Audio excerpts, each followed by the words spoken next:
You can't start hormones after you're 60 years old, or you need to stop your hormones when you're 60 years old, any iteration of that statement. Now, we've talked about that before. I made another video or two about how late is it to start hormone replacement. That is one of the many things that got very muddled and misunderstood because of the Women's Health Initiative study that we all know all about now, that was published in 2002 and scared us all into thinking hormones were harmful. Well, very long story, very short. Part of that study suggested that women who took hormones starting after age 60 had a higher incidence of certain things like heart disease, stroke in particular. Well, remember, there was a whole different population than you individually represent. These were a bunch of very unhealthy patients, and they were most importantly taking a combination of hormones that we don't use anymore.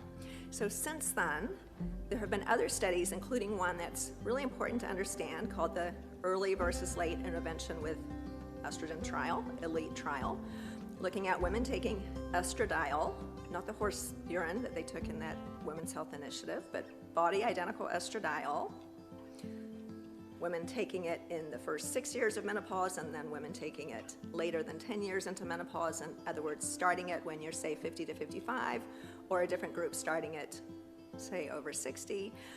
What they found was that the women who started it younger had a dramatically decreased incidence of plaque buildup in the carotid arteries. So the study didn't last long enough. It wasn't designed to last long enough to see how many people had a heart attack 30 years later, but indirectly measured how much plaque built up. Well, women who started it early had a dramatic reduction in plaque buildup. Women who started it over 60 had no difference. It wasn't increased, it was just unaffected. So what we can say possibly from that is if you choose to start estradiol and you've been in menopause 10 years or more, doesn't matter how old you are. I mean, you could be 60 and just went through menopause last year, which would be totally different. So years since menopause, if you start more than 10 years since menopause, there is evidence to suggest that you will not have the benefit for reduction in cardiovascular disease. You won't have an increase either, you just won't get that benefit. So it's got totally muddled up. Not getting a benefit is very different than saying you can't take it. Okay, so if I'm not getting a benefit for cardiovascular disease, why would I start taking estrogen when I'm 62 if I'm 12 years past menopause? Well, I'd still get a benefit for my bones, my vaginal health, my sleep, my skin, every other thing, just not cardiovascular disease protection. So just an example of how that's got muddled over the years. So absolutely not true that you cannot start it. We just look at your history and see, well, what benefit could we get? What risks might we have? And we do an individual assessment for each patient.